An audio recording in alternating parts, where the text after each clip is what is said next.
বিপ্লবী সভাপতি সুলতান সালাউদ্দিন টুকুর মুক্তির দাবিতে বাংলাদেশ জাতীয়তাবাদী যুবদল সাদুল্লাপুর উপজেলা শাখা কর্তৃক আয়োজিত আজকের এই বিক্ষোভ সমাবেশে সভাপতিত্ব করছেন উপজেলা যুবদলের আহ্বায়ক মাহিদুল ইসলাম মিঠু। আজকে এই বিক্ষোভ সমাবেশে উপস্থিত রয়েছেন বাংলাদেশ জাতীয়তাবাদী দল বিএনপি সাদুল্লাপুর উপজেলা শাখার সংগ্রামী সদস্য সচিব জনাব অ্যাডভোকেট আব্দুল সালাম।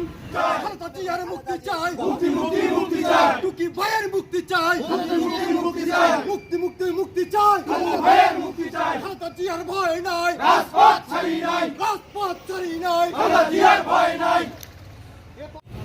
আজকের যে নেতা সুলতান সালাউদ্দিন টুকু, তার নামে 236টা মামলা।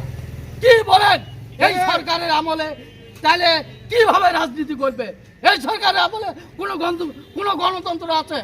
আপনারা দেখেছেন এই আন্দোলন দমিয়ে রাখা যাবে না, চলে দিয়ে এই আন্দোলন দমিয়ে রাখা যাবে না, চলে দিয়ে এই আন্দোলন দমিয়ে রাখা যাবে না।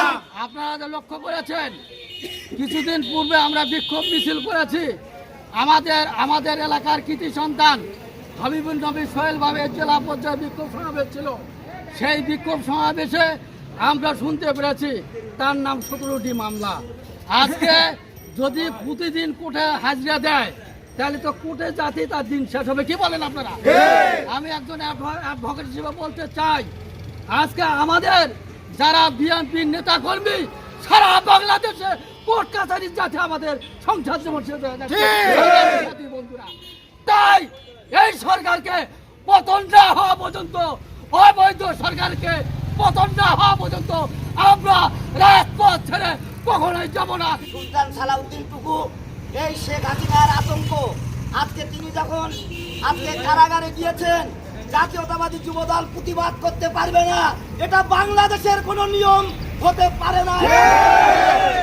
আমরা বলি এই আন্দোলন আজকে আমরা গ্রামগঞ্জ থেকে শুরু করে আজকে শহর নগরে আমরা ছড়িয়ে দেবো এবং এই দাবেদারের পতন ঘটিয়ে আমরা বাংলাদেশের মাটিতে লাল সবুজের পতাকা পথ করে উঠবে, এর কোনো সন্দেহ নাই।